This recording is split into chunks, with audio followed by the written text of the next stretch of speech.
아멘. 자, 제목은 힘써 여호와를 알자입니다. 제목 힘써 여호와를 알자. 몇 번째인가 봤더니 10번째입니다. 10번째입니다. 자, 하나님은 우리가 하나님을 알기를 원하십니다. 알기를 원하는데 우리가 잘 모르니까 하나님께서 우리가 쉽게 하나님을 알 수 있도록 이 땅의 제도를 사용하셨다 그랬어요. 이 땅의 제도. 그 제도 중에서 뭐냐면 관계입니다. 관계. 성경에 나와 있는 5대 관계가 있다고 말씀드렸어요. 5대 관계가 있다. 첫 번째는 아버지와 아들입니다. 아들. 두 번째는 신랑과 신부가 라는 관계가 있고, 그다음 세 번째는 성경에 보면 목자와 양의 관계가 있다고 말씀드렸고, 네 번째는 친구라는 관계가 있고, 다섯 번째는 주인과 종이라는 관계가 있다 말씀드렸습니다. 그러면 아버지는, 하나님은 어떤 아버지냐? 사랑과 은혜가 많으신 그러한 아버지이고, 그럼 우리는 어떤 자녀가 돼야 되죠? 성숙한 자녀가 된다. 성숙한 자녀가 돼야 된다 하는 말씀을 드렸습니다. 신랑은 어떤 신랑이 제일 좋아요? 능력 있는 신랑이 제일 능력 있는 신랑이 제일 좋습니다. 그 다음에 신부는 어떤 순결한 깨끗한 신부가 돼야 되고, 어떤 목자? 선한 목자라고 돼요. 선한 목자. 예수님은 나는 선한 목자다 말씀하셨고, 양은 뭐 해야 되니까 목자를 쫄쫄 잘 따라다녀야지. 순종하는 양이 돼야 됩니다. 친구는 어떤 친구야 돼야 되냐? 모든 비밀을 가르쳐주는 친구입니다. 그러면 어떤 친구가 돼야 되죠? 우리는 신뢰할 수 있는, 믿을 수 있는 그런 친구가 돼야 되고, 어떤 주인이죠? 하나님은 모든 것을 맡기는 주인입니다. 맡기는. 모든 것을 주인의 모든 것을 다 맡긴대요. 그럼 종은 그 맡긴 걸 어떻게 해야 돼요? 충성해야 된다고 성경이 말씀하고 있습니다. 자, 지난주에 이제 했던 것은 첫 번째 아버지와 아들에 대한 내용의 말씀을 지난주에 말씀드렸고, 오늘은 신랑과 신부입니다. 신랑과 신부에 대한 말씀을 이제 드릴 겁니다. 이걸 알기 위해서는 뭐가 필요하냐면 유대인의 결혼 습관, 결혼 관습에 대해서 우리가 그걸 알면 신랑과 신부의 관계가 어떻게 돼야 되는지를 우리가 정확하게 알 수 있습니다. 유대인들은 어떻게 결혼식을 하냐? 한국은 어떻게 결혼식이에요? 한국은 요즘은 옛날은 난 어떻게 하는지 모르지만 뭐 옛날에 뭐 전부 다 약혼식도 하고, 그 다음에 하여튼 또 뭐도 왔다 갔다 해요. 함도 왔다 가지. 오징어 뒤집어 쓰고 이제 함도 왔다 갔다 하고 이제 그런 것도 이제 하는데, 예수 믿는 분들은 함을 하면 안 됩니다. 그 귀신 불러들이는 어떤 그런 의식이기 때문에 그거는 하지 마시고, 예수 믿는 분들은 함하면 안 돼요. 실제 그거는 이 종교적인 부분이기 때문에 그 신앙인들은 하면 안 됩니다. 물론 요즘 함 안 하지. 요즘은 안 합니다. 안 하는데 제가 어렸을 때는 함하는 걸 보긴 봤어요. 제가 어렸을 때는 이제 함을 하는 걸 이제 가끔씩 봤는데, 유대인들은 그러면 어떻게 결혼식을 했냐? 이 유대인들의 결혼식이 뭐하고 똑같았냐면 종말론하고 똑같아요. 유대인들의 결혼식이 인류의 역사하고 똑같습니다. 그래서 우리가 유대인의 결혼식을 알면 아하, 이렇게 세상이 흘러가는 거구나 하고 정확하게 알 수 있어. 자, 보시면 유대인들의 결혼식은 총 5가지의 다섯 가지의 셋, 하나, 둘, 셋. 너무 넓고 좀 좁네. 자, 다시 잘 그려야지. 5가지 순서가 있어요. 5가지 순서. 순서가 5가지입니다. 일부러 칸을 쳤어. 왜냐하면 알아보기 쉽게 하려고. 첫 번째가 정혼입니다. 정혼. 그 다음에 두 번째가 뭐냐면, 첫 번째 이걸 동그라미 치지 말고, 자, 정혼하는 게 있고, 그 다음에 정혼 기간이 있어요. 정혼 기간. 기간이 있고, 그 다음에 세 번째는 신랑이 옵니다. 신랑이 오는 게 있고, 네 번째 결혼식이 있고, 다섯 번째가 혼인잔치가 있어요. 성경에 흐름하고 똑같이 되어 있습니다. 유대인의 결혼 관습이 요로 다섯 가지로 딱 이제 나눠져 있어요. 정혼을 어떻게 하냐? 이제 신랑이 신부의 집에 이제 찾아갑니다. 찾아가서 정혼을 합니다. 정혼을 하는데 그 정혼하는 게 어떻게 하냐면 첫 번째가 뭐냐면 값을 치러요. 값을. 뭐 한다고요? 값을 지불합니다. 그러니까 남자가 신랑이 아내를 얻기 위해서 값을 지불한다고. 지참금이죠. 누구한테 주겠어 그러면? 그게 부모한테 주는 겁니다. 부모한테 신부를 데려간 것에 대해서 신부를 맞이하는 것에 대한 지참금을 주게 돼 있어요. 이거는 뭐 우리나라는 모르겠는데 뭐 이 아프리카나 그런 데 보면 다 그렇게 하잖아 보통. 그죠? 다 아프리카는 소 한 마리 주고 데려오는 그죠? 그런 거 있잖아. 그러듯이 값을 지불합니다. 이게 영적으로 무슨 뜻일까 이거는? 예수님께서 우리를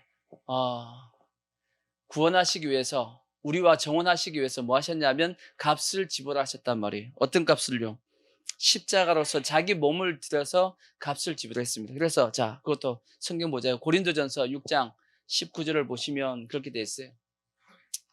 너희 몸은 너희가 하나님께로부터 받은 바 너희 가운데 계신 성령의 전인 줄을 알지 못하느뇨.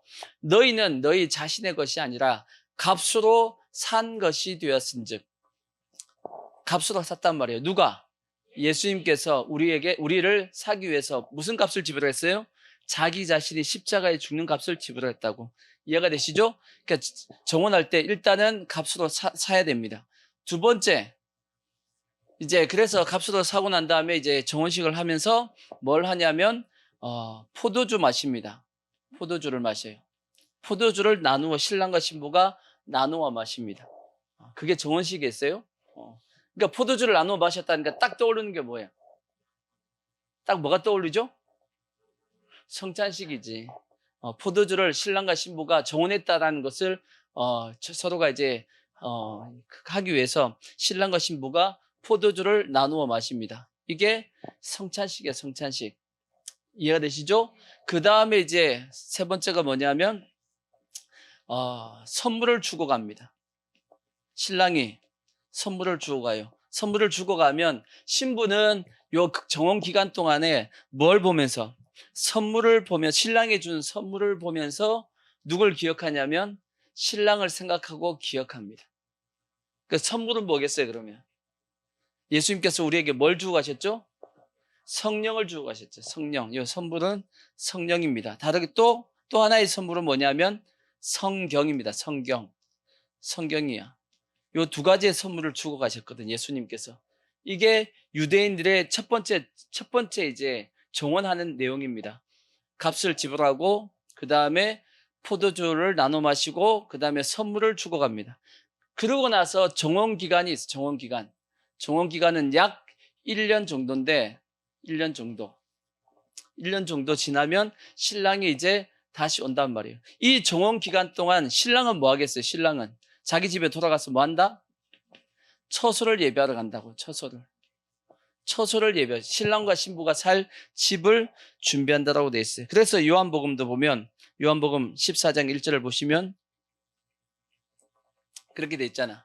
너희는 마음에 근심하지 말라. 하나님을 믿으니 또 나를 믿으라. 내 아버지 집에 거할 곳이 많도다. 그렇지 않으면 너에게 일렀으리라. 내가 너희를 위하여 뭘 하러 간다? 그러니까 처소를 예비하러 간다. 그러니까 예수님께서 지금 처소를 예비하려고 이제 뭐까지 하고 값을 지불했죠. 포도주 나눠 마셨죠. 선물 줬죠. 그리고 어디 가셨다고요? 아버지 집으로 뭘 준비하려고? 처소를 예비하러 올라가셨단 말이에요. 이해가 되시죠? 그 다음에 이제 약 1년이 지났는데 근데 중요한 것은 신랑이 오는 시간입니다. 시간. 1년이 지났는데 정확하게 1년에 맞춰서 오지 않는답니다. 약간 더디게 온다 그래요. 약간 더디게 온다 그럽니다. 그래서 신랑이 이제 드디어 1년이라는 이 시간이 좀 지나고 나면 신랑이 드디어 이제 처수를 다 준비하고 난 다음에 신부를 데리러 온단 말이에요. 데리러 오는데 시간은 언제 오냐? 첫 번째, 밤에 옵니다. 중요한 거. 언제 온다? 밤에 옵니다. 낮에 오는 게 아니고 밤에 온다. 그러니까 성경에 보면 열처녀의 비유에 보면 낮에 왔어요, 밤에 왔어요? 밤에 왔는데 또 중요한 게 뭐냐? 밤에 오는데 시각을 모른다. 언제 올지 모른대. 그게 또 하나의 특징이고, 신랑이 올 때 혼자 오는 것이 아니고 신랑의 들러리와 함께 옵니다. 신랑의 들러리와 함께 와. 들러리와 함께 오면서 뭐라고 외치면서 오냐면 보라 신랑이로다 하고 외치고 옵니다. 그 성경에 그렇게 돼 있어. 마태복음 25장 6절을 보시면,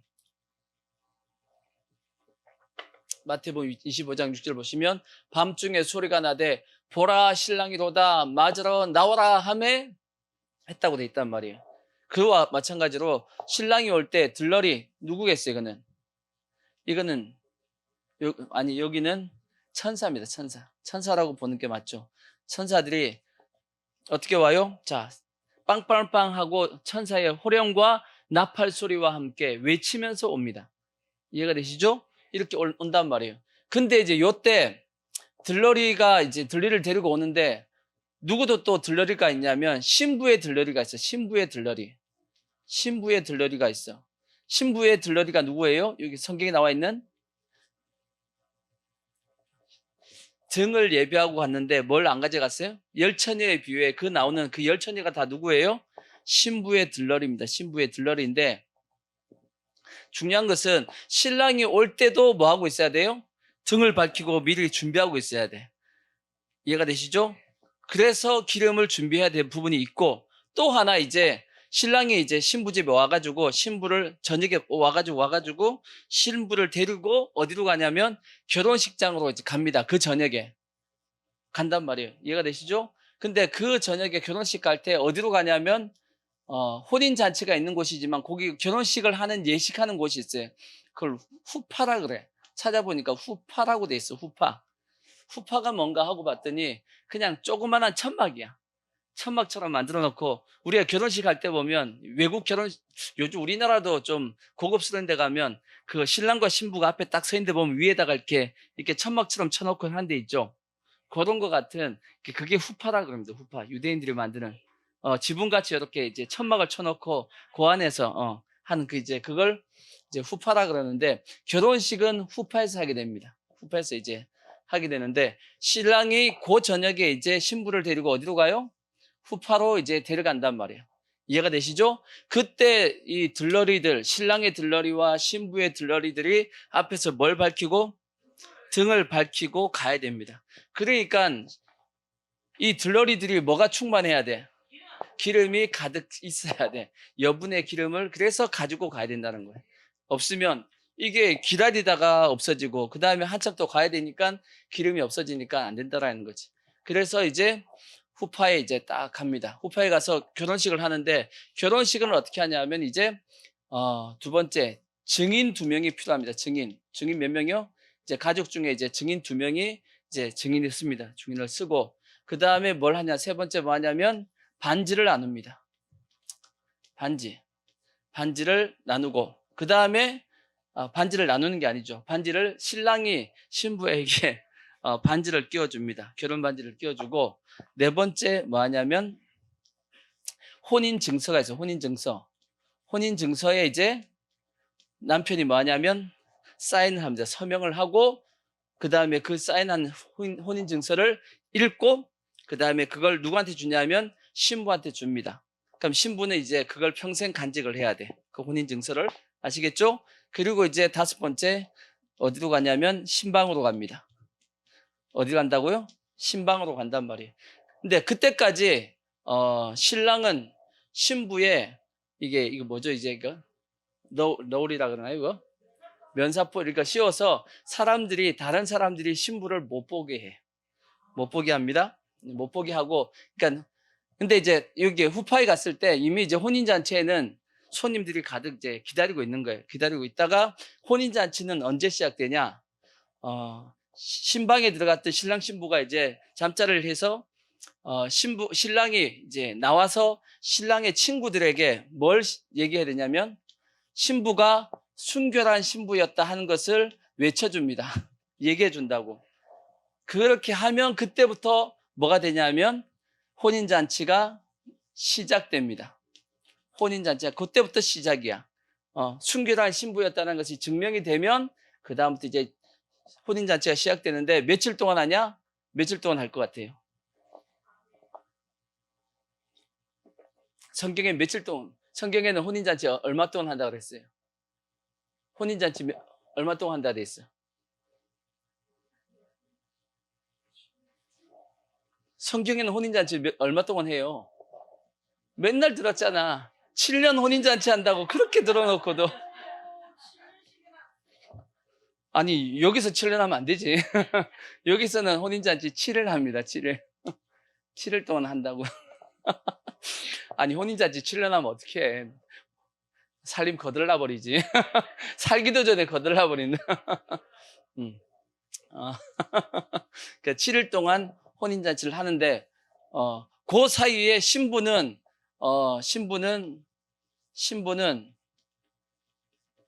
이 방에서 못 나옵니다. 방에서 못 나와요. 7일 동안 갇혀 있어야 돼. 그러니까 신랑과 신부가 7일 동안 신부는 밖에 못 나옵니다. 일단은 아시겠죠? 그와 같이 우리가 7년 혼인잔치를 7년 동안 저 어디 있어요? 공중에서 우리가 7년 혼인잔치를 한단 말이에요. 그리고 이제 7일이 다 지나고 나서 드디어 7일 후에 신부를 데리고 나옵니다. 신부를 이제 데리고 나와서 뭘 벗겨요? 베일을, 이제 얼굴에 이제 면사포를 벗기고 공개합니다. 신부를 공개한다고.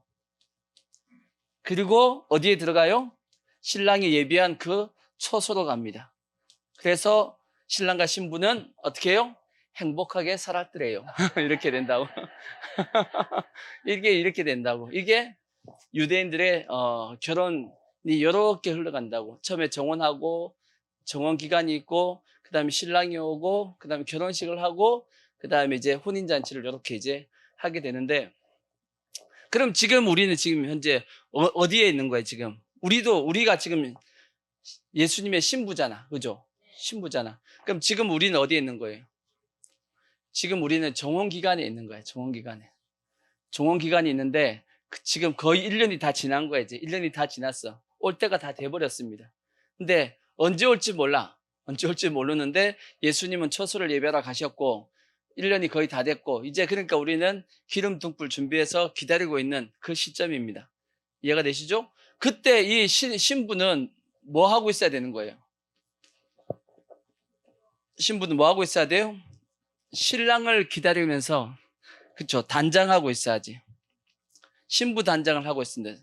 다르게 얘기하면 순결한 신부가 되기 위해서 자기 자신을 지키고 있어야 된다고. 아멘. 신부 단장 해야 돼, 안 해야 돼?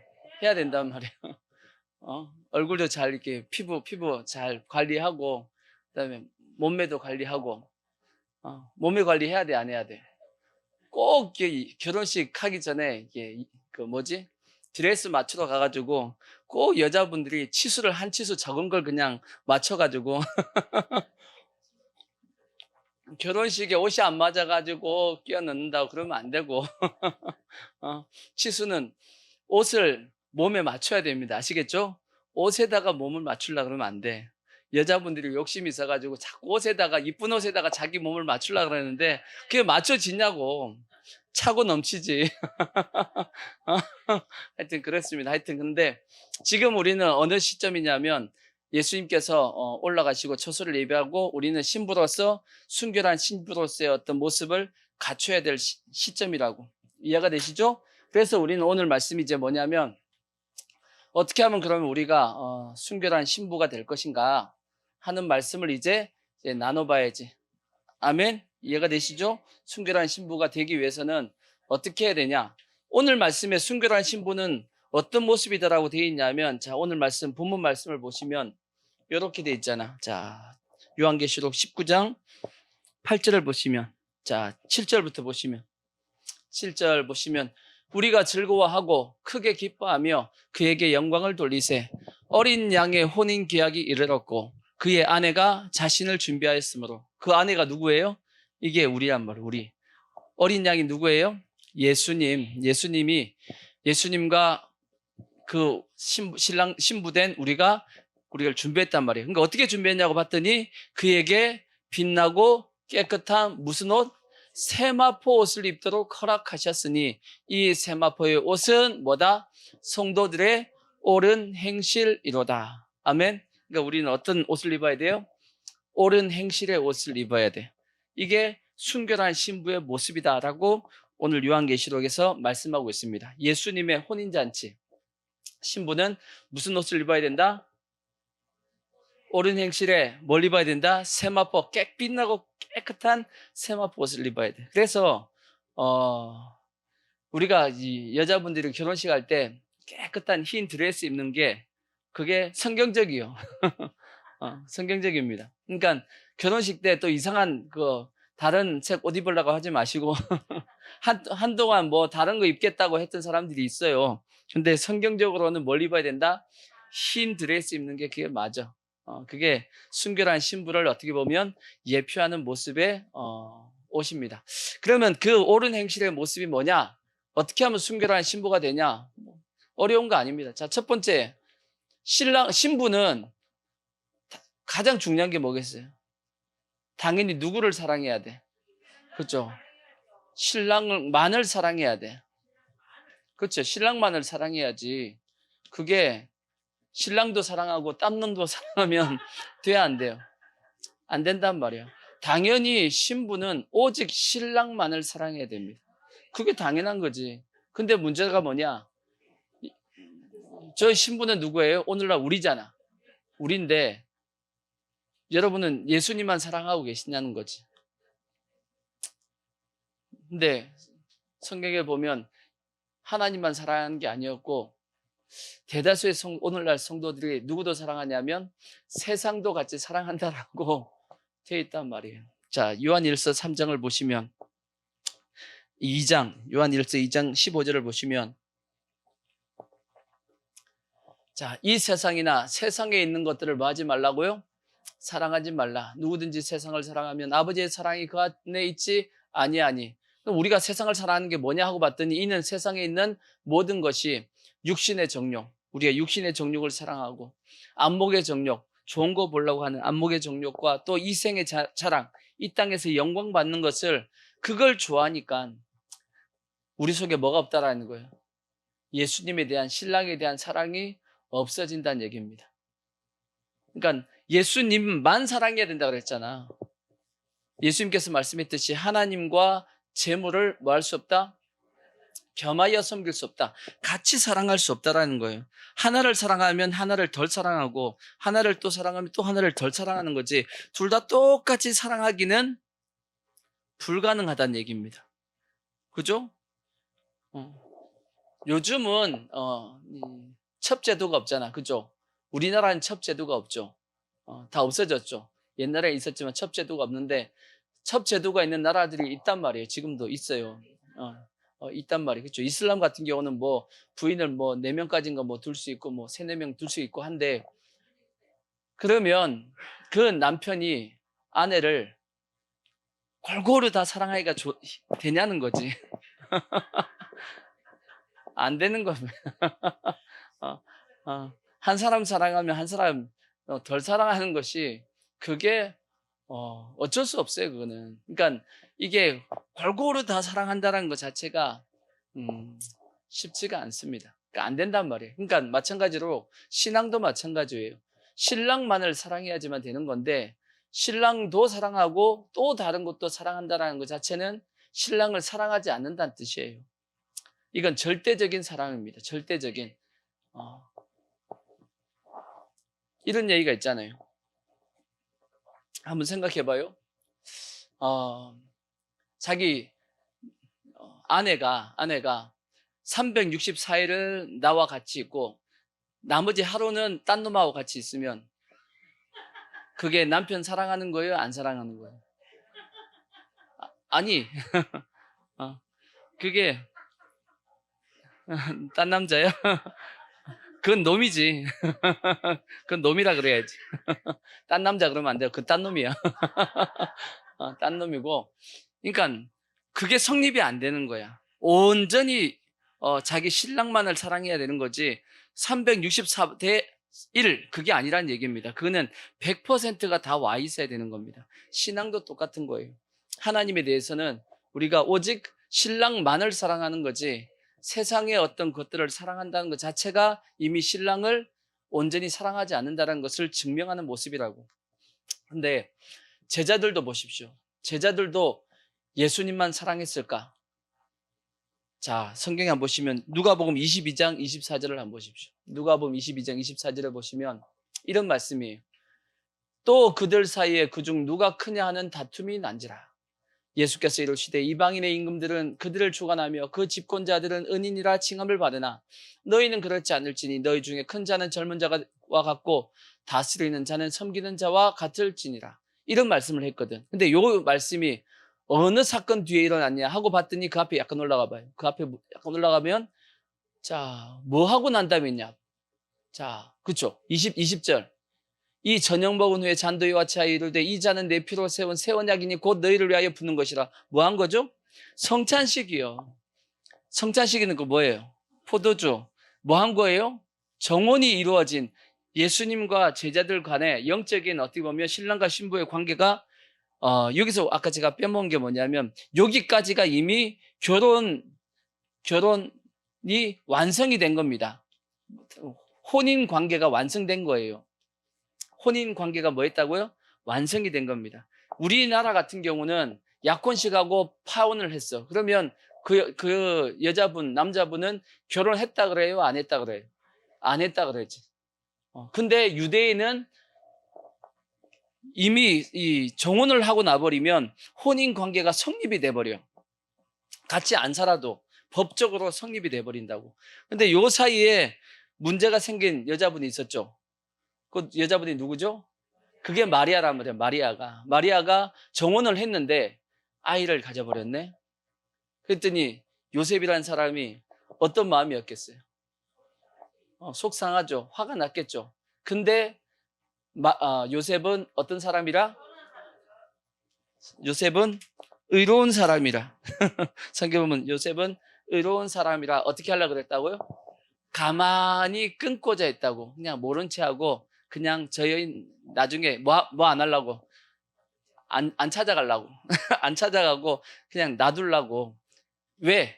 정원 관계에서 여인이 딴 남자하고 관계를 가지면 돌에 맞아 죽습니다. 유대인의 율법에서는 돌에 맞아 죽는 걸로 돼 있어요. 그러니까 요셉 입장에서는 마리아가 돌에 맞아 죽으면 안 되니까 가만히 끊고자 해가지고 일단 마리아를 살려주려고 했는데 누가 찾아오신 거예요?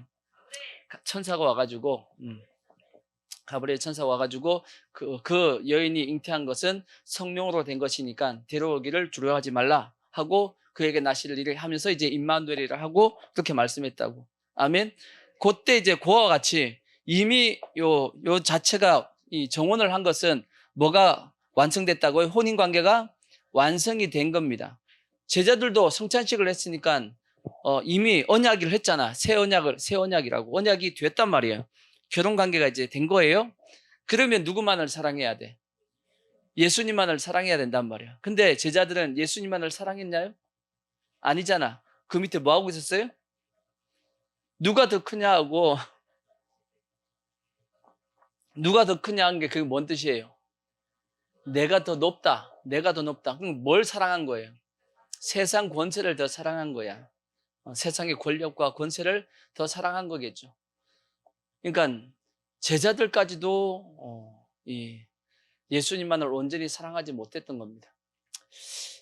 이 성찬식 때의 상황을 잘 보시면 이 시점이 이렇게 돼 있어요.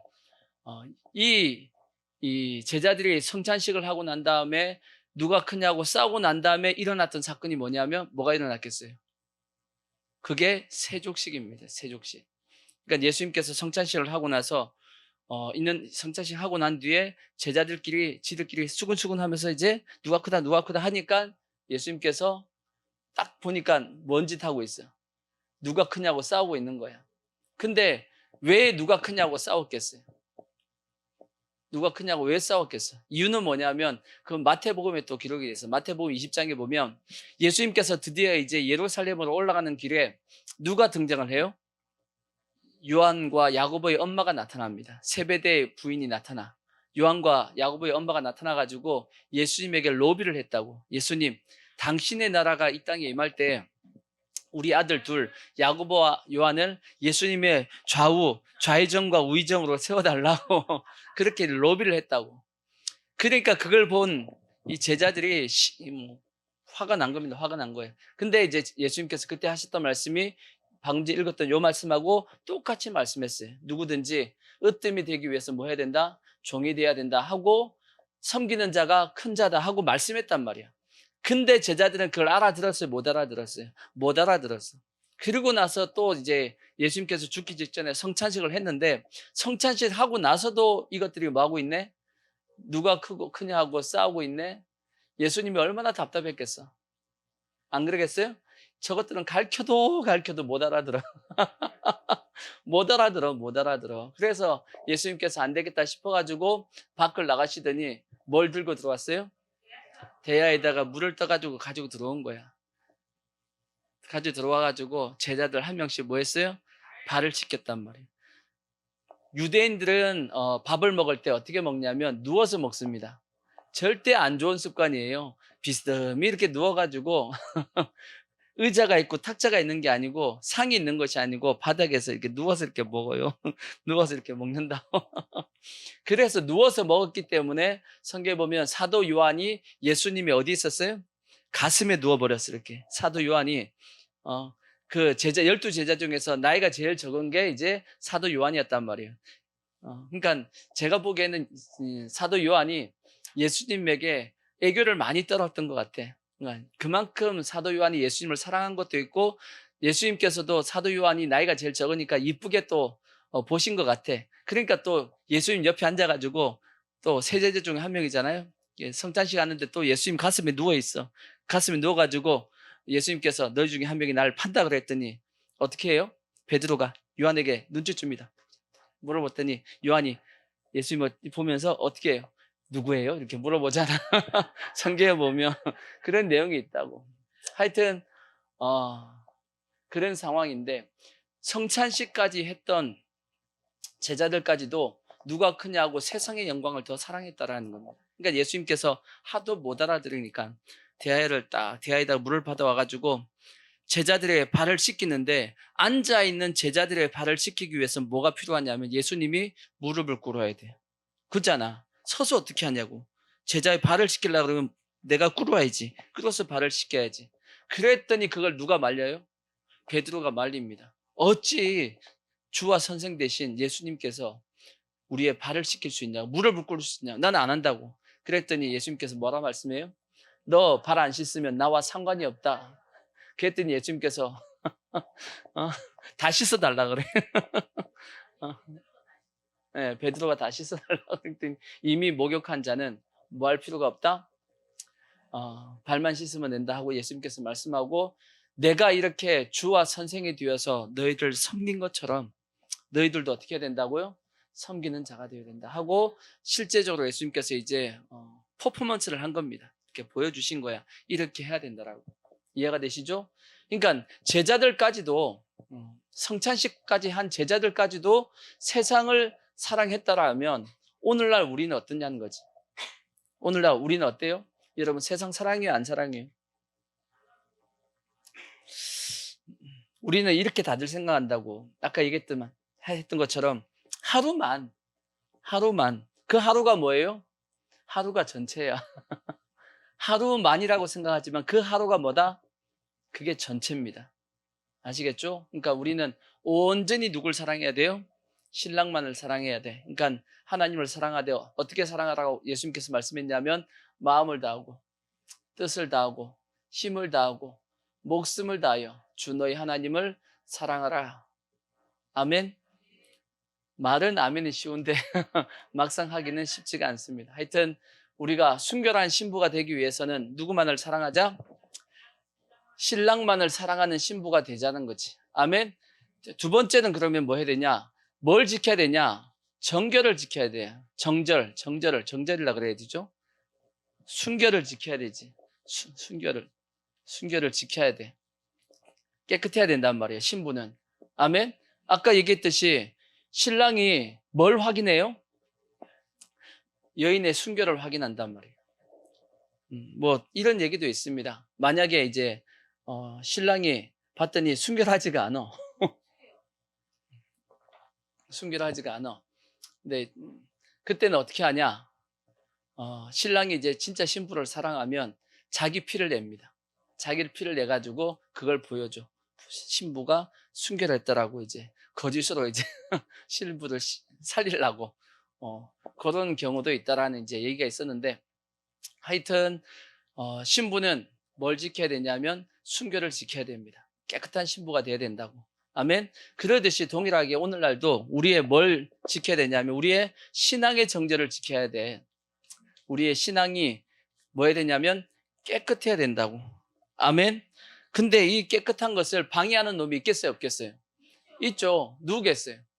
마귀라는 놈이지, 마귀. 자, 성경을 보시면 고린도후서 11장 3절을 보십시오. 자, 고린도후서 11장 3절을 보시면 이렇게 있단 말이에요. 뱀이 그 관계로 하와를 미혹한 것 같이 너희 마음이 그리스도를 향한 무엇에서 진실함과 그 다음에 깨끗하면서 떠나 부패할까 두려워하노라. 뭐 하면 안 된다고요? 부패하면 안 돼. 부패. 진실함과 깨끗하면서 부패하면 안 된다고. 근데 이게 그래서 보십시오. 그 다음에 그 부패하는 게 뭔가 하고 봤더니 4절.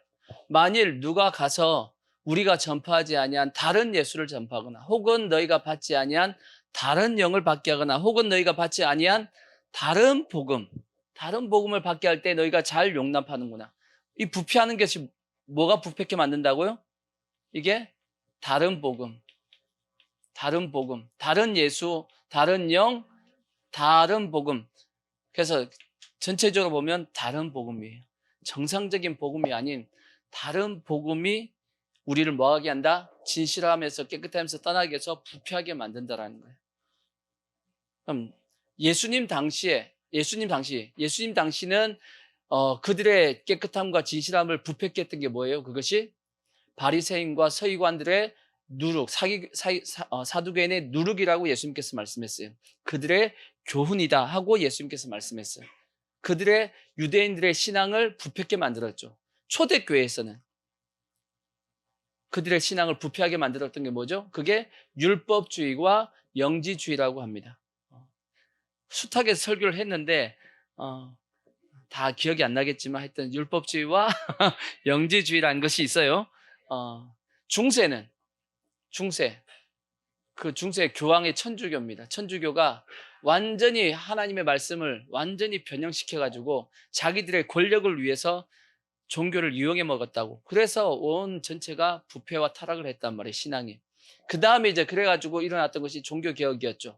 종교개혁이 일어나서 지금까지 왔는데 중요한 것은 오늘날 와가지고 지금의 성도들의 신앙을 부패하게 만드는 건 뭐겠어요? 깨끗함과 진실함에서 떠나게 만드는 것.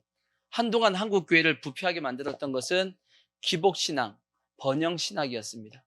그게 뭐예요? 예수 잘 믿는 이유가 뭐냐는 거예요. 복 받기 위해서 잘 먹고 잘 살라고 예수 믿어야 된다 하고 가르쳤단 말이에요. 그래서 성도들이 신앙의 기준이 뭐예요? 신앙의 잣대가 잘 사냐 못 사냐 보고 잘 살면 신앙이 좋은 걸로, 가난하게 살면 신앙이 없는 걸로 간주해가지고 성도들을 정죄하고 막 그렇게 했단 말이에요. 잘못된 겁니다. 그 신앙을 다 뭐하게 만드는 거예요? 성도들의 신앙을 부패하게 만든 거예요. 아멘. 그럼 오늘날 이제 그것도 지금 현재 한국교회에 있습니다. 기복신앙도 여전히 한국교회에 있지만 지금 더 한국교회를 부패하게 만들고 있는 것이 있어요. 그게 뭐냐면 다원주의, 이성주의, 종교통합. 그게 다 종교통합이 그 안에 들어가는 겁니다. 종교통합. 그리고 요즘 유행하는 PC라고 해서 PC, 퍼스널 컴퓨터 아닙니다. PC 컴퓨터 얘기하는 것이 아니고 PC라고, 다른 말로 얘기하면 정치적 올바름이라는 거예요. 정치적 올바름. 이게 지금 한국 교회에 들어와가지고 여기서 다 나오는 것이 뭐냐면 동성애입니다. 여기서 나오는 게 동성애예요. 소수 인권 보호하는, 소수 인권을 보호해야 된다. 그것이 정치적으로 옳은 거다 하고 이미 정의를 내려버려. 다른 게 이 정치적 올바름을 우리나라 말로 얘기하면 이걸 뭐라고 얘기하냐면 성역화라고 얘기하면 돼요. 성역화. 성역화가 뭐예요? 성역화? 성역화가 뭐예요? 이거는 절대 건드리면 안 돼. 성역화 시키는 거예요. 그래서 지금 좌파이들이, 이 민주당이 성역화 시키려고 하는 것이 뭔가 지금. 그게 크게 두 가지란 말이에요. 5.18을 성역화 시키려고 하잖아. 그래서 절대 5.18에 대해서 얘기하면, 부정적으로 얘기하면 다 어떻게 돼요? 이건 다 무조건 잘못된 거예요. 그 다음에 또 뭘 성역화 시켜놨어요? 세월호입니다. 세월호. 세월호에 대해서 안 좋게 얘기하면 다 무조건 다 잘못된 거예요. 절대 여러분, 역사는 절대 성역화 시키면 안 돼요. 역사에는 공과 그 다음에 과가 있어. 모든 사람에 대해서도 마찬가지. 역사는 잘한 부분이 있고 못한 부분이 있어요.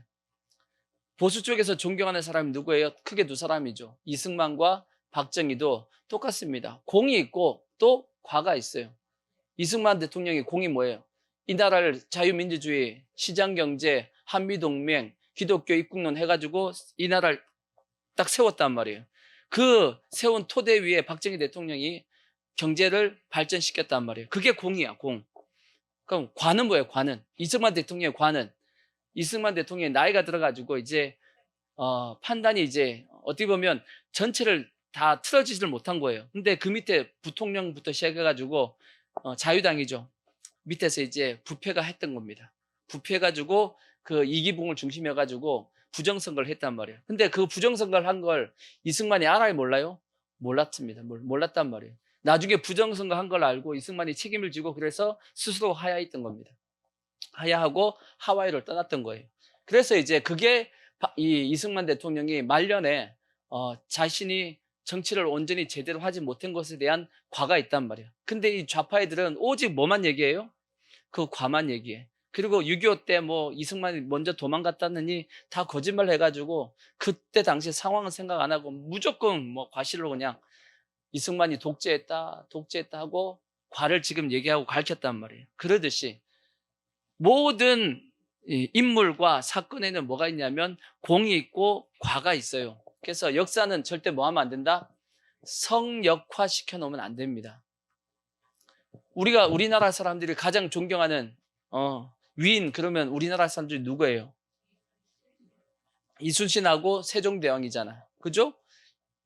이순신은 뭐 잘한 건 있죠. 우리나라 임진왜란 때 일본에서 이제 지켰죠. 과는 뭐예요? 이순신이 과. 이순신은 그렇게 크게 과가 없어. 과가 별로 없어.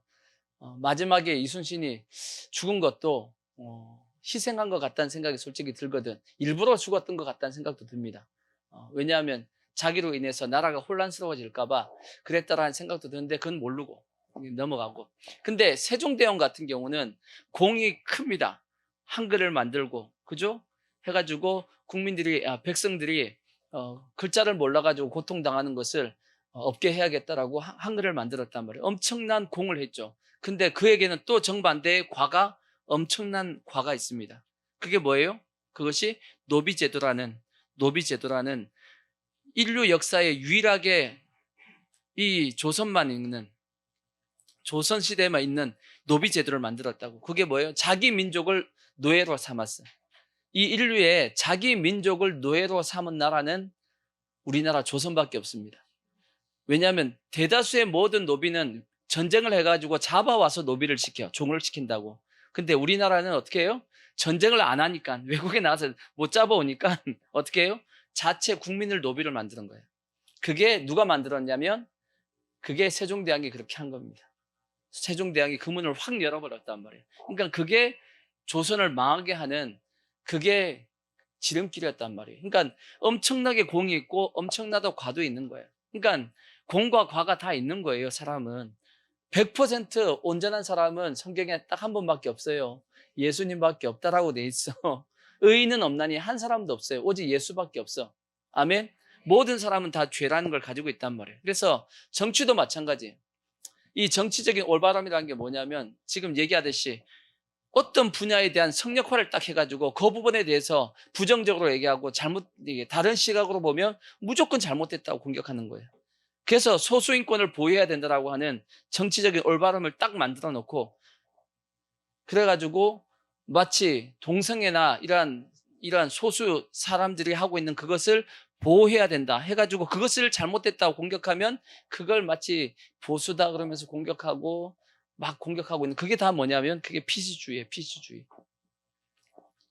그리고 젠더 하여튼 여자 보고는 이쁘다라고 얘기하면 안 돼. 이쁘다라고 얘기하면 여자 또 폄하 발언했다 하고 막 또 공격하고 그게 다 뭐냐면 피시입니다. 피시. 또 이 지구 전체에서 지금 하고 있는 그 탄소 중립이라든지 온난화라든지 이러한 전체 그 좌파들이 끌고 가고 있는 이 아젠다가 있단 말이에요. 이렇게 이슈가 쫙 있는데 그걸 마치 공격하면 잘못된 걸로 그게 다 피시란 말이에요. 그러니까 자기들이 딱 정해놨어요. 이거는 절대 건드리면 안 돼 하고 이것은 정치적으로 무조건 옳은 거야 하고 딱 정해놓고 그것에 대해서 잘못됐더라고 얘기하면 다 잘못됐더라고 막 공격하는 그게 피시란 말이에요. 정치적으로 올바른. 문제는 뭐냐? 이게 어디에 지금 들어와 있어요? 교회 안에 들어와 있는 겁니다. 지금 교회 안에 들어와가지고 교회도 지금 동성애가 지금 신학교에서 동성애 축제를 하고 있어. 신학교에서 동성애 축제를 하고 있으면 되겠냐고. 미쳤어요. 지금 한국 교회가 미쳤어. 그리고 그런 사람들을 또 큰 교회들이 초빙해서 설교시키고 그런 교수들 설교시키고 성도들에게 이게 쫙 퍼져 들어가게끔 지금 만들고 있고 심각합니다. 우리도 모르게 그러한 어떤 잘못된 사상이 성도들에게 싹 지금 스며들어와 있단 말이에요. 근데 성도들은 목사님이 앞에 세워가지고 말씀을 전하게 만들었으니까 다 옳은 줄 알지. 근데 그런 사람들이 와가지고 이걸 다 성도들에게 심어주고 있는 거예요.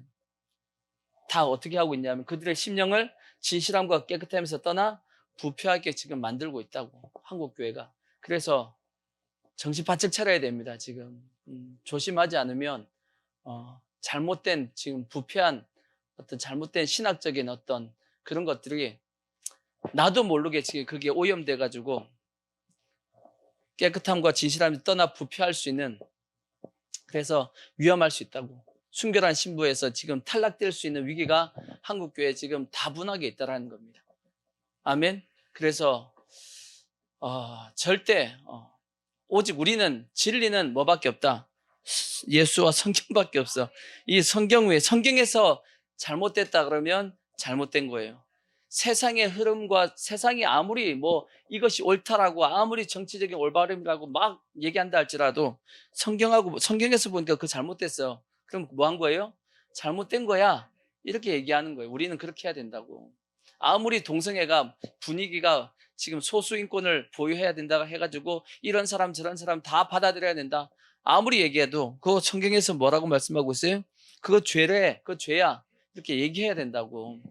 교회에서는 정확하게 뭘 해야 되냐? 말씀대로 얘기해야 됩니다. 그래야지만 성도들의 신앙이 부패하거나 진실함에서 떠나지 않는다라는 거지.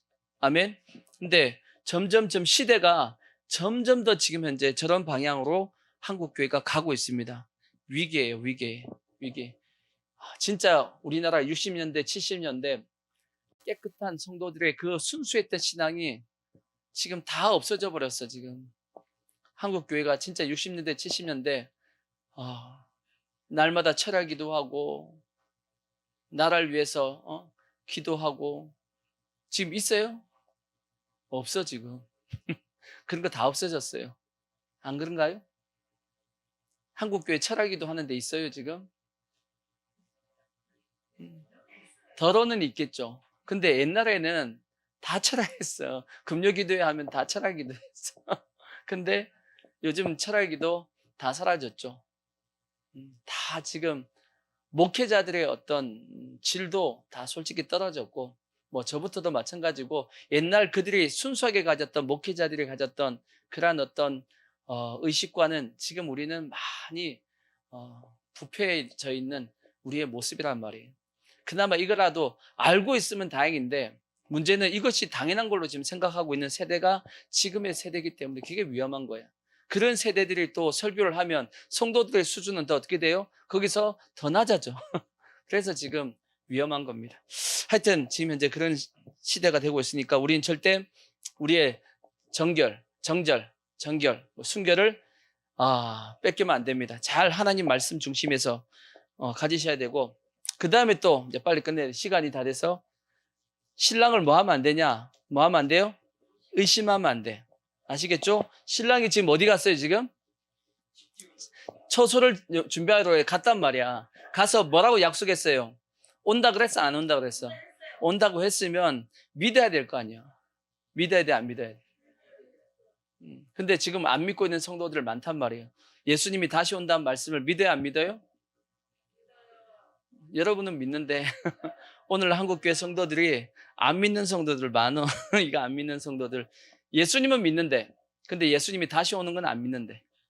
이런 어떤 성도들의 모습이 지금 엄청나게 많기 때문에 그것 또한 한국교회의 위기고, 그 마찬가지입니다. 우리의 신앙생활 가운데 예수님을 온전히 믿어야 되는데 의심하는 경우가 많단 말이에요. 이 의심도 누가 주겠어요? 마귀가 주는 거지. 마귀가 주는 겁니다. 성경에 보면 마귀가 뱀이 하와에게 와가지고 뭐라 그랬어요? 뱀이 하와에게 와가지고 동산에 있는 실과를 다 먹지 말라 하더냐? 그렇게 물어보잖아. 그랬더니 하와가 뭐라 그래요? 다 먹을 수 있어. 근데 저 동산 중앙에 있는 선악을 알게 하는 나무의 실과는 먹지 말래. 그 먹으면 죽을 수도 있대. 죽을까 하노라. 그렇게 얘기하잖아. 그랬더니 뱀이 뭐라 그래요? 안 죽어. 안 죽어. 하나님이 저거 먹으면 저거 하나님 되는 거거든. 저거 먹으면 하나님 되는 거야. 마귀는 옛날부터 이게 한 방을 노리게 만들었어. 한 방이잖아. 저거 하나 먹으면 뭐가 돼요? 하나님 된대. 그런 게 어딨어. 여러분, 하나를 먹고 하나님 되는 거 없어요. 여러분, 약도 하나를 먹고 다 나는 거 없어. 그렇죠? 인생 한 방을 탁 잡아갖고 다 되는 거 없어요. 인생이라는 건 차근차근 쌓아가는 거지. 인생을 만들어가는 거지. 한 방에 로또를 해가지고 인생을 뒤집겠다. 그런 어떤 생각에서 가지고 있으면 한 방에 망한다고. 아시겠죠? 한 방에 망하는 겁니다. 그러니까 우리는 어떻게 해야 되냐? 차근차근. 그건 다 누구의 유혹이에요? 마귀의 유혹이야. 마귀가 하와에게 유혹했던 겁니다. 저거 한 번만 먹어봐. 한 번만 먹으면 뭐가 돼요? 하나님이 된다니까. 그래서 하와가 생각해 보니까 하와는 어떤 생각이 드는 거예요? 야, 저거 하나님이 먹지 말라 그랬는데 왜 못 먹게 했는지 이해가 되네. 저거 먹으면 내가 하나님이 돼버리면 하나님이 몇 명이 되는 거야? 둘이가 되네. 야, 하나님이 지 혼자 하나님 해먹으려고 나보고 저거 먹지 말라, 우리 남편 보고 먹지 말라 그랬구만 하고 뭐 한 거예요? 먹어버렸잖아. 뭘 준 거예요? 하와에게 뱀이 하나님에 대한 의심을 심어준 거예요. 하나님이 지밖에 모른다고. 하나님이 누구밖에 모른다고요? 하나님 지라면 이상한데 하나님이 자기 자신밖에 모른다고. 아니죠. 하나님이 자기밖에 몰라요? 아니요. 하나님이 우리를 얼마나 위하시는지 성경이 누누이 말씀하고 있잖아. 얼마나 우리를 위하시면 자기 아들도 아끼지 않고 내어주셨다고 말씀했잖아. 하나님은 지금도 누구를 위하세요? 우리를 위하시는 분이라고 성경이 말씀하고 있는데 우리를 위하시는 그 하나님을 마귀는 계속 와가지고 뭐 하는 거예요? 의심하게 만드는 겁니다. 하나님은 자기밖에 몰라 하는 그런 식으로 자꾸 하니까 여러분 절대 신랑을 의심하지 마십시오. 신랑이 했던 말씀은 다 그대로 다 이루어집니다. 아멘. 예수님께서 1.1획도 다 이루어진다라고 말씀했으니까 예수님께서 하셨던 모든 말씀은 예수님은 완벽하게 다 이루실 겁니다. 아까 읽었던 본문 말씀 한번 보세요. 예수님은 나중에 뭘로 오시냐? 19장 16절 보시면 예수님은 어떻게 오시냐? 그 옷과 그 다리에 이름을 쓴 것이 있으니 그는 뭐예요? 만왕의 왕이요 만주의 주로. 이게 지워졌네. 능력 있는 신랑이라고. 예수님은 능력 있는 신랑이라서 자기가 한 모든 말씀은 다 뭐 하신다? 다 지키고 이루신다고. 아멘. 꼭 기억하시고 마지막 하나만 더 하면 결국은 신랑과 신부가 이제 한 몸이 되는, 신방에서 한 몸이 된단 말이에요. 한 몸이 돼야 됩니다. 근데 한 몸이 되기 위해서 꼭 필요한 것이 있대. 그게 뭔가 하고 봤더니 창세기를 보십시오. 창세기, 이 에베소서를 먼저 보죠. 에베소서 5장 31절을 보시면, 에베소서 5장 31절 보시면, 그러므로 사람이 부모를 떠나 그 아내와 합하여 그 둘이 한 육체가 될지니 이 비밀이 크도다. 나는 그리스도와 교회에 대하여 말하노라. 그렇게 되어 있습니다. 남자와 여자가 한 육체가 이제 한 몸이 되는데 그것이 뭐와 같다고요? 그리스도와 교회가 그런 것이다 라고 말씀을 한 거야. 근데 이렇게 한 몸이 되기 위해서는 전제 조건이 하나가 있어요. 그게 뭐죠? 전제 조건이? 읽었잖아 방금 전에. 지금 내려왔더니 안 보이지? 31절. 전제 조건이 뭐죠? 사람이 뭐 해야 된다? 부모를 떠나야 돼요. 부모를. 누굴 떠나야 돼요? 부모를 떠나. 신랑과 신부가 부모를 떠나야지만 뭐가 된다? 하나가 될 수 있다라고 성경이 말씀하고 있어. 그러니까 부모를 떠난다는 게 의미가 뭐겠어요? 지금까지 내가 의지하고 살았던 것을 완전히 뭐하고 떠나서 누구에게로 가야 돼요? 예수님의 신랑에게로 온전히 자기 자신을 나아가야 돼. 아멘. 그래야지만 뭐가 된다고요? 온전한 한 몸이 되고 순결한 신부가 된다고. 이해가 되시죠? 그러니까 지금까지 우리가 의지했던 건 그것을 의지하고 내가 살았던 것을 완전히 내가 다 내려놓을 수 있어야지만 우리가 온전히 예수님과 한 몸이 되고 예수 안에서 살 수 있다라고 성경이 말씀하고 있습니다. 마지막 한 말씀만 더 드리면 결국은 신랑과 신부가 이게 깨어지는 이유가 뭐냐? 의심하고 그 다음에 그런 것인데 성경에 보면 아담과 하와가 신랑과 신부죠. 실제적으로 어떻게 보면 신랑과 신부인데 깨어지게 되죠.